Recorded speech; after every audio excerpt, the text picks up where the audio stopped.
Assalamualaikum warahmatullahi wabarakatuh. Sampurasun. Kungsi nyaritakan di rohangan sakitar satahun ka tukang ngenaan manggihan arca di Sabuderen Maribaya Lembang Bandung.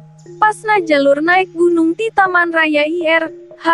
Juanda ngaliwatan Maribaya. Jayagiri nepi ka Gunung Tangkuban Parahu kungsi manggihan arca nu badak nu sirahna cukup ditangtungan ku budak lulusan SD. Malama sempet limaan dipoto di sirah eta arca. Kadituna eta arca teh asaken pernah ninggali deui leungit salila puluhan tahun. Ngadadak dina arta aya arca nu kapanggih di Sabuderen Maribaya.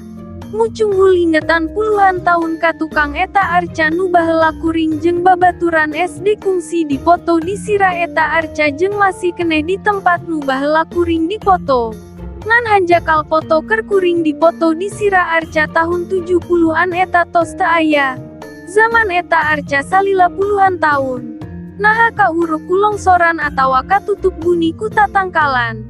Salian kitu patanyaan nu baheula aya di pikiran kuring mucunghul deui. Naha arca eta buatan mahasiswa seni rupa ITB atawa titinggalan nu jauh ka tukang di zaman karajaan. Bedana baheula eta arca aya di gigireun katuhu jalur naik Gunung Tangkuban Parahu antara Maribaya, Tangkuban Parahu. Nu pasna digawir nu ngalungkawing.